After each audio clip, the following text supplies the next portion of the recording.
Chapter 8. The days aboard ship drift away as the radiation lingers, 2 weeks now.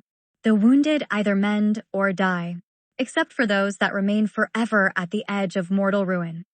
Captain Judith Lords walks in silence, from duty to duty, a delicate shade moving with a nameless grace. A starry backdrop wreaths her blonde crown. Everyone in her wake is made more tranquil by her passage. As she moves through those dark corridors, she carries the light with her. As beautiful and as tender as any soldier, she is the object of a chaste love that every soldier had dreamed up in their collective pasts when they had been young and still revered the Emperor's glory. Men in her company consider themselves blessed. Troopers that fought under her as a platoon commander relate intimate details, uniquely touched by the experience. How pure and dear that makes her to the soldiers in her command. Any captain could get lucky once, but Lords had done it at the Spool River. Her company got more men off planet and caused more damage on the way out than any other company. This was still being discussed by the men from different companies when the Immaculate Assault occurred. Doubters couldn't scoop their jaws up off the floor fast enough. During decontamination one time, a soldier shook an undetonated bolter round out of his haversack. Some real heavy-duty ordnance skips off your helmet, or an enemy grenade fizzles out between your feet. Then you had it, the glimmer, that unknowable attribute that spared one grunt and not another. Stories like this moved so fast, and at a regimental scale it was like they were always happening. And the troops could believe in it, up until a whole platoon got wiped out. By naming that extra dose of luck some grunts had, they might better understand what Judith Lords was. And understanding the glimmer that surrounded her was a critical part of the ritual that kept them safe. No company commander had a better battlefield record. No commander took fewer casualties. The soldiers ascribe much to her, and sometimes word of this will reach her, but she thinks nothing of it. She doesn't think at all. She simply is, possessing no ego for the machine to crush. Through all their travails, she remained changeless. The wardroom possesses the only external porthole that the 2nd Regiment has access to. It's very romantic, very impractical. Captain Lucas Damon sits near it, casting longing looks at the sight of the wrecked Xeno's ship down the gravity well. Damon had been young, once, and more firm than this thing he had become at middle age. It was widely accepted that Damon commanded one of the finest strategic minds in the regiment. He had attended an advanced military academy on Armageddon. He even wore the silver braid of the Blues Royal. As a divisional staffer or a corps-level tactician, the man might have found his place. But it had all gone wrong for him somewhere along the way. As a field officer, he possesses the worst combat record of any surviving company commander in the 2nd Regiment. A man can't escape his stars. So he remained, and aged, too valuable to sacrifice, not capable enough to ascend. A thin excuse from Tyrion had kept him aboard ship while he personally took command of Damon's company. Once, Damon had been a captain alongside Tyrion. In a few years, Tyrion had risen to regimental commander. Siapu had passed him over, too, rising to major from a fresh-faced 2nd lieutenant. He never begrudged them this, but it was different with Lords. Lords had served under him, in his very company, and the writing was on the wall. The Immaculate Assault, as it was being referred to, was a masterpiece, with a kill ratio 7 times the regimental average. 7 times. He sits there, contemplating a glass of too sweet wine, waxing at the precipice of bitter. Lords enters the regimental wardroom with a book tucked underarm and moves to the dismal corner where Captain Damon sits alone. "Hello, Captain Damon," she says, and lays the book upon his table. His sullen petulance is dulled in her presence, and his face lifts in paternal pride. Quickly, he shoves his spectacles up his nose. Together, they are Alpha and Omega. "Thank you for the book. I thought it was very nice." "How wonderful to see you up and about, Judith," he beams.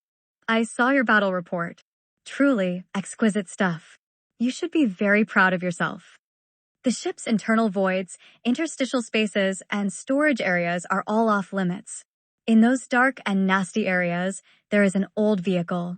The airframe has no naval markers, as it never belonged to the Navy. It possesses no serialized parts, nor a production plate. The vehicle is unidentifiable, save for a hand-scrawled inscription at the controls.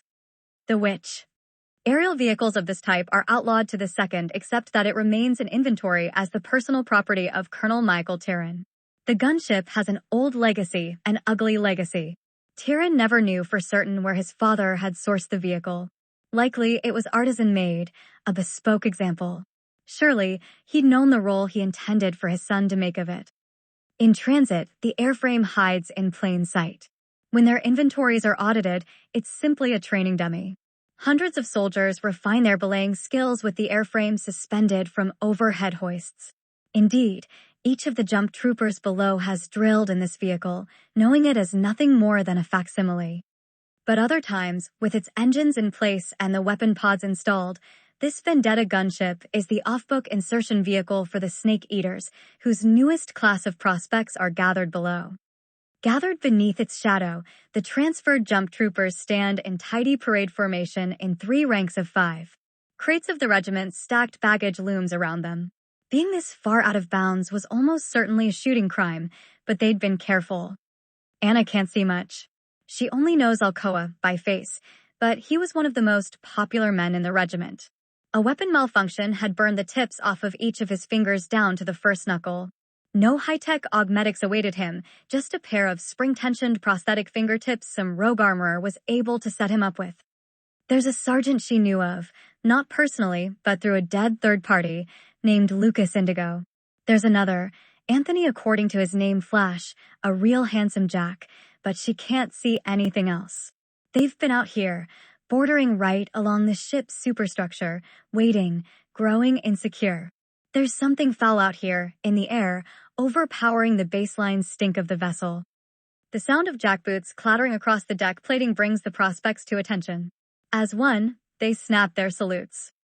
Guardsman Vinrithian enters from the gloom and throws their salute away without returning it. He's enormous, as horrible and menacing as Anna had been promised. She knows nothing of him other than grim hints about his combat record. Yet still, there's something instinctively repulsive to his appearance that immediately summons fear from deep within her.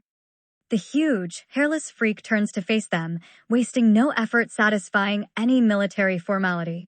Vin looks them over only in passing, and that horrible stink intensifies. There are odd noises sounding out from all around them, drop tools from the orlop, reverberating up and out from the deep, dark recesses of the ship. You come from a line formation, Vin begins. In that role, you weren't people, merely parts of a whole. Individuality was a curse, the detriment of the collective unit. The mission is what holds value, and there is no secondary consideration. Some need this, find comfort there, with their ego transubstantiated to this plan. Vin stands, unaffected by the dreadful stink that smothers the prospects. Soldiers will find no peace in the struggle for meaning. We are all marked for death, but only after we have satisfied some quantum of suffering. Your commanders are incompetent. Their commanders are morally corrupt. Mediocrity isn't a flaw, mediocrity is the plan. And when we inevitably die, there is no divine reward for our sacrifice. So why? Why bother rucking up, standing to, and going hard? Vin stands there, letting the question linger as that stink invades them. We do what we do because we can, because we love it, because our enemies are repulsive and killing them is the only thing in this meaningless galaxy that could possibly be described as objectively good. The stink is nauseating, and their eyes water as they choke back their bile. And as that stink grows, so too do the echoes of the ship amplify. But Vin's rich and sonorous voice doesn't change. So many soldiers waste their time and their lives trying to harmonize their existence with universal pain. I embrace that discord as an ultimately human trait. You are the victims of a great and terrible indoctrination. You are successful killers in spite of this, not because of it. I am here to set you on a different path and see what you are truly capable of. I'm here to find out if any of you are exceptional. The smell is now an entire sepsis in her brain. The stink is revolting in an utterly unique way, but as the filth spills through her mind it carries with it 1,000 memories linked to scent. It's a honey pit where they'd burned off human waste with promethium. Shit, corpses, it's all burned to sanitary ash. And when that stink glues into her sinus, those random sounds hit crescendo. There might be crushing rents being hammered through the hole to send them all blown out into the raw immaterium. For a blip, the sounds make it real to her eyes. And then that putrid stink has new context. From the corner of her eye, a dismembered hand crawls along, infested with worms that give it motive force. Fear hits her like a fireball. You've embraced your enslavers, Vin continues, and now you are terrified of freedom. And freedom is a truly detestable prospect, but it is honest. Those who unveil their eyes to see the galaxy for what it is find only a galaxy of pain, populated by horrors. There is no ultimate plan for the universe, except the rise of disharmony, inevitable in any closed system. Every throat in her draft struggles to choke back their bile, and some of the prospects lose the struggle as the first of the dead appear from the gloom, half cast in light like from a swinging lantern. What's more, she knew him. Tangled in his jump kit, most of his chest and face had been shot away by the Xenos. Still, motive force persists, and he lurches for her, and the prospect's lines are compromised. The prospects fight back. Gangrenous hands grab at her, and massive worms crawl across their flesh and begin to consume her. Beside her, a soldier collapses to his knees and grapples with attackers. Some swing out, fighting against the death they see there. Anna smashes her fist through a skeletal face and shattered bone splinters through her fist. And then the skull changes in aspect, bones thicken and grow spines. Growth plates overlap. Her heart rate spikes. Her stomach lurches and she shuts her eyes, riding a wave of anxiety like she had never known. Of all the times that she has raged against a horrible death, this is what she feared. When Anna opens her eyes again, the faces are still there. It's her old squad, dead and gone. The faces of the dead are not enraged or horrified, but only look at her from a place of tranquil release. And how sweet that statement is, even with their heads all shot up and their legs torn to ribbons. Their faces are so grateful, let go of their painful burdens. But she wasn't afraid of them, she wasn't even grieving them anymore. A troop can buy it for any reason, and when a man's luck runs out, a bad bootlace could do him in. She loved her old squad, but instead of fighting to survive, they'd taken the easy way out. And so, their legacy was rendered to poor dumb dead bastards, not through any great fault of their own, but simply because they were dead, and that death was so repulsive. And then that stink begins to burn into her eyes. She realizes a hallucinogen. And timed just right, an antidote to ego death. She continues to study the contented dead as Vin begins moving crates around until he comes to one in particular, not visually different than any of the others. With bare hands, he pries it open and rough nails pull out of the wood. He gestures, not grinning, yet with the same energy. Within the crate is a metal box, a meter square and half again as tall. The dead are rendered irrelevant by this. A trophy, Vin states, a parting gift from our time bathing in the Spool River. Come with me and see that the horrors of this universe pale in comparison to a 20-year-old with an automatic weapon. When he opens the metal box, a cloud of neutralizing powder floats out, obscuring the contents.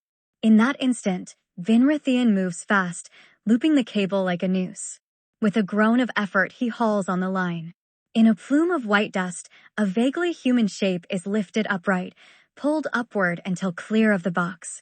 It has no legs and only the one arm. The lower jaw is gone. A tongue rolls out of its head.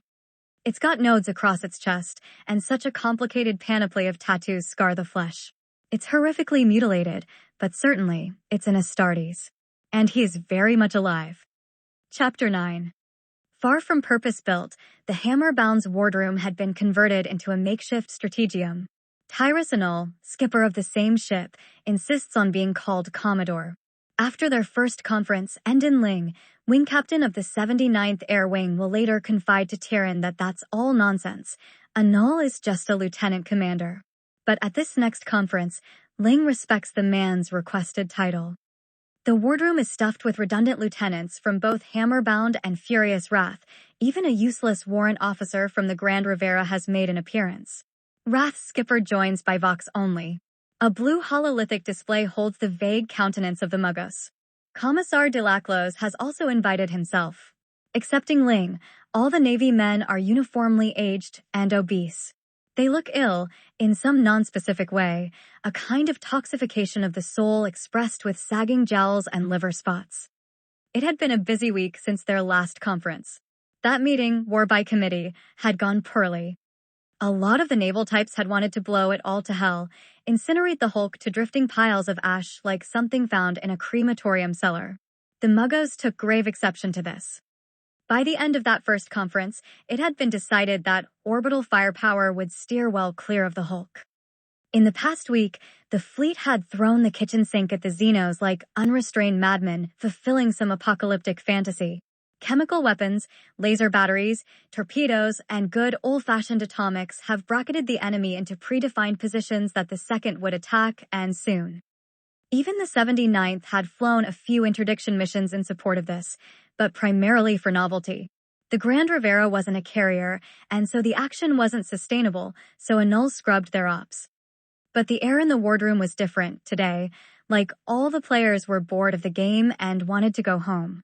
Overt tones of victory hang in every word this Commodore might hear. A lot of naval observers making proclamations at today's briefing. They're all spent. Played out. Wrapping up, here, can't be many left, now. These naval men dealt in disconnected gigadeaths yet hadn't the ears to recognize the telltale sign of one going hot into the chamber. Skitarii patrols made zero contact in the past week, coming from the Muggos, sounded downright pessimistic. The Navy remains devoted to the doctrine of overwhelming firepower. They own the sky, the Guard runs the ground, and they love the ground as only a soldier can. They cleave to it like their mothers or their lovers, bury themselves in it with everything evil in the galaxy screaming just a centimeter overhead.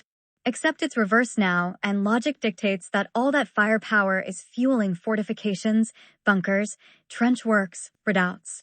And guess who is going to go down there and root them out? But the men that had been to the surface, the men who never received naval intel, got bad vibes that chased them all the way back up to orbit. They had the sense of a counterfeign, like this was all a dry run to sucker the next big push into a meat grinder. The Eldari could pack a half-dozen divisions into that bracketed patch of land, and no orbital sensor would be able to tell for sure. Bastards are up to something. I say we just torpedo the Hulk until it's nothing but atoms, a decrepit lieutenant says, gently dabbing at a weeping facial blemish with the corner of a kerchief. The Muggos, immune to social intelligence, says no. The room goes quiet for some heavy moments like they're all choked on that hot, recirculated air that never cleaned anything. It might keep you alive, but it's the furthest thing from refreshing. Another fat old lieutenant opens his mouth to speak, but catches himself and goes silent. Tyrion keeps expecting Ling to say something. He's had a bird's eye on this thing, and he speaks the naval parlance. Still, he's Navy, and these insane officers hold his career hostage, like they didn't for Tyrion. And Tyrion knows he hasn't been called here for his opinion. He can't demur or suggest another path. He's just the one who has to bring it home. Tyrion tries to force his faith into the system. He's high enough to see the holes in the top brass mental processes, a form of tunnel vision, yet close enough to the ground to see what happens to the troopers ordered to clear out those tunnels. To outsiders, the troops are immune to this trauma, hard, the way that beaten children grow hard, and then commence to seek out the abuse so they can exercise control over it. They bear their grim burden with a blank face that command mistakes for stoicism because it's faster than negotiating boundaries that would inevitably be overridden. Tyrion's concerns with this makeshift command structure fall into trope fast, and he's suddenly embarrassed by his juvenile reticence. These were serious men, and the Commodore was effectively a law unto himself. And Commissar de Laclos, watching, waiting, with no tactical concern at all except that orders are to be followed upon pain of death. A lot of talk, discussing various tactical approaches, but is moot because there are no choices at all. The sum total of this war council's wisdom amounts to a frontal assault. Night cycles go hard aboard the Grand Rivera. With the air like steamed grease, the sweat spreads around. Recirculated air blows out warm and squishy into the private suite afforded Lieutenant Colonel Michael Tyrion. Past glories grow stale, trapped in a ship reeking like an open pit latrine, inhaling the stink of secondary infections killing his men. Some of the suddenly vacated officers' quarters have been converted into an intensive care ward, and they share some ventilation ducts with his suite. All through the night, the moans of the wounded and dying echo through the vents. Tyrion tunes this out as best he can, which isn't much. He pours himself a glass of whiskey before sitting to review the overdue after-action reports. There's a handful of recommendations for company-level commendations and a whole ream of promotions to be signed. This is processed mechanically, authorized despite faults in paperwork, spelling, witness protocols, or other procedural errors. The diversion is unequal to the strain. Tyrion feels diseased in his mind, at the edge of something inherited. The death of every soldier weighs on him like an anvil, like a karmic tether wrapped about his very soul. He doesn't delight in the slaughter of his people like his uncle. He shares their fate, as if that reordering of words gives him the moral authority to continue to supervise their deaths. Tyrion pours himself another glass. The paranoia is straightforward. He understands that well enough and dismisses it. He lacks nothing for physical bravery, but he feels misaligned, overwhelmed by the gravity of his task. The regiment is a knife's edge balance between actual saints and hunting psychotics, unified only by familiar stories of how tired they are and how abused they've been. He doesn't love them, not with the same intensity that he'd loved his cousin, but their essences are linked now. Tyrion looks for personal, moral flaws and finds plenty. But none are equal to his shame, because this conflict is not a moral failure. He is human. He finds grace in that relief, in the Emperor's assertion that the human form is divine, and in that his flaws are exonerated. But defeat after defeat, death after death, it takes more and more energy to arrive at this conclusion. That night, his dreams are haunted by an old trauma that he had never reconciled, that colored every trauma since. And so, with the death of every soldier under his command, he is brought back to this place. She comes to him in his sleep, calm and regal, to take away his worry. It's too much for a sane man to carry, and so he makes himself vulnerable to her. But when he does, it all goes wrong, because she was dead too. And all your father's dreams have turned to ash, and they were poisoned to begin with. Where he can manage through sheer willpower in his waking life, he is defenseless in his dreams. Viciously repressed parts of his subconscious crawl free from the dark cellars where he keeps them locked away. And each in their own way is informed by a foundational belief in his absolute shame. Working together, the nightmare finds him. He is back on Rhymia. The ruin of the Dessarian 59th is spread before him, reduced to little more than a company holding a gun line, caught in the open on orders backed by faulty intelligence. Captain Tyrion, ranking officer. No room to breathe. The center about to collapse.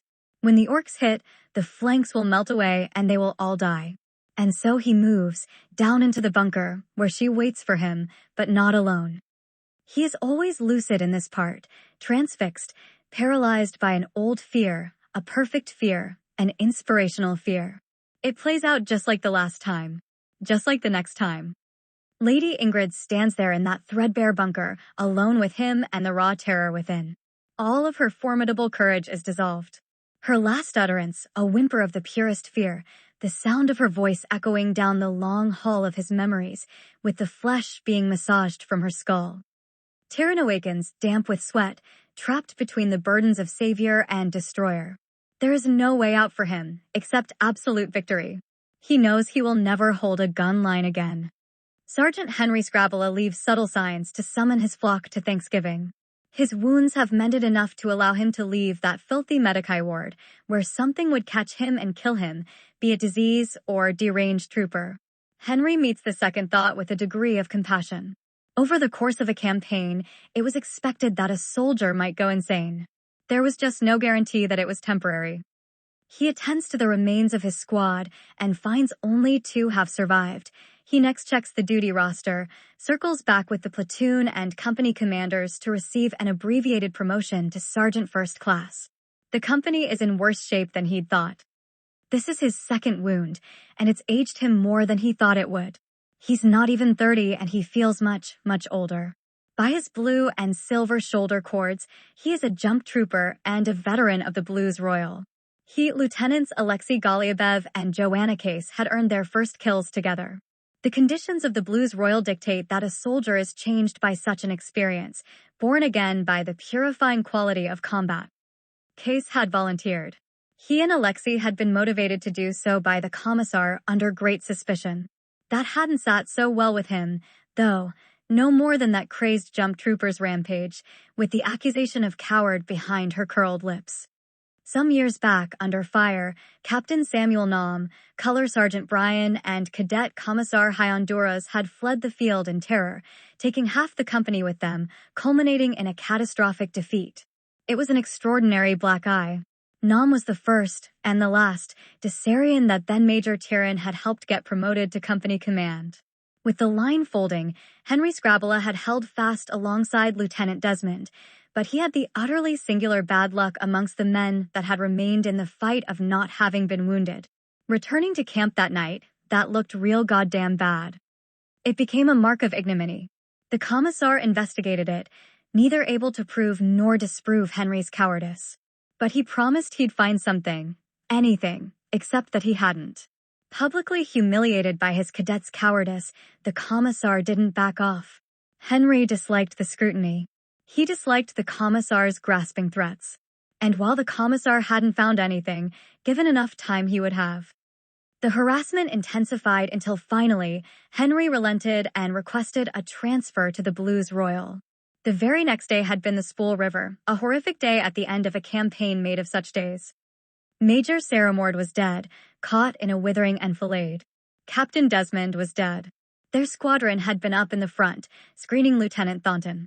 Case and Strachan effectively took control of D Company and had raced around on horseback to get anybody and everybody onto the lander.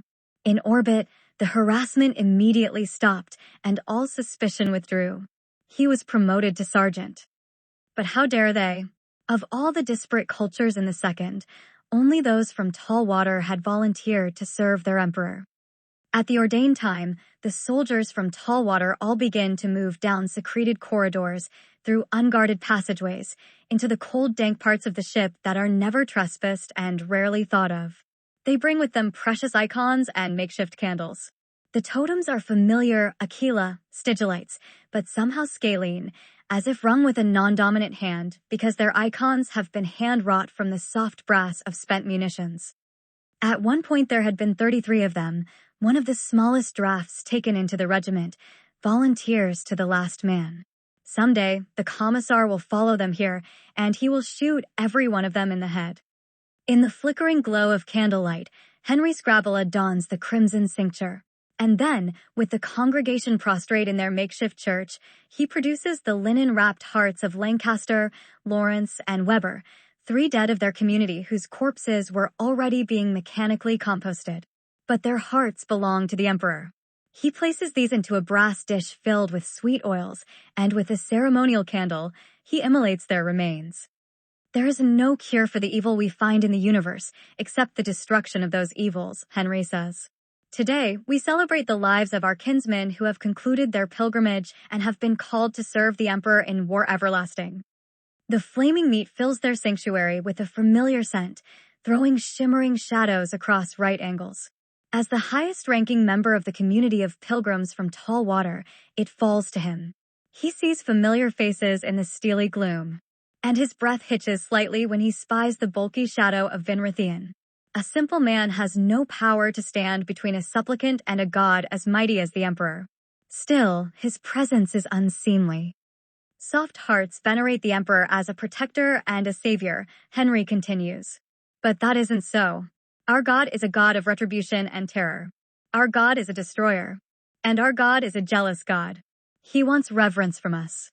But more than anything, he seeks the death of infidels by our hand.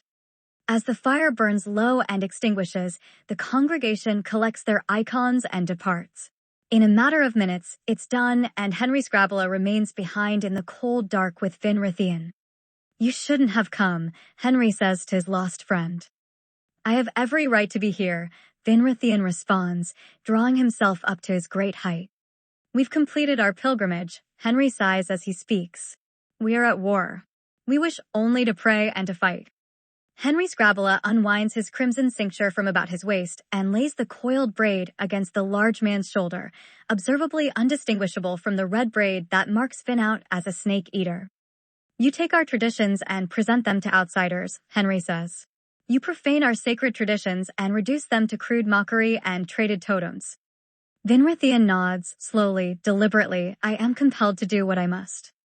Henry Scrabula turns away in frustration and moves about, scattering ash and packing his few personal icons. In the gloom, he hangs his head, heavily, exhausted by this old conflict. You're doing it again, aren't you, Vin? Vin draws a thin breath. We came too close with Hess to stop. Don't you wish to serve your god? Henry Scrabula rounds on him, suddenly potent and mighty with a furious indignity. We are serving our god now. You tried with Hess and you failed. You put us all at risk, brother. The risk cannot be denied. But that risk is only a hurdle to be overcome. Think, Vin growls the words out. Think of the glory of our ascension. Henry Scrabula remains silent for some moments, the pull, the conflict, so clearly evident behind his eyes, turmoil written across his face. No, Henry Scrabula says at last. I won't help you this time. Orbital guns hammer a wreath of fire around it that none could survive. And, upon signal from the Muggos, the big guns retire and the final invasion begins. The Xenos hulk rests in its catacomb like a slave ship broken up against the rocks. A river of metallic coolant streams down the side of the hulk like mercury, sieving through the cracked hull and spilling down through furrows in the mud where it floats like a skein atop all the filthy fluids accumulating in the bottom of the trenches. It's like a scene from a Remembrancer stage adaptation. The Xenos' crushed and mangled ship is flooded with all manner of hazard, but under heavy bombardment the hostile Xenos are able to prepare their fighting positions. They dig out the most exotic trenchworks and hollow out magnificent bunkers. Salvaged wraithbone is used to reinforce ramparts. It's like the Xenos have stepped down from their gilded towers, living in the filthy mud like feral savages fighting a war out of time. Everything points to a final set-piece battle, and in response, the Xenos devise the most perfect killing field imaginable. The centerpiece of this defense is a mostly functional star pulsar. Those arrogant Eldar scum know the attack will come from above, pressing from the outside in. For their hubris, they are wrong in this assumption. Subscribe, like, follow,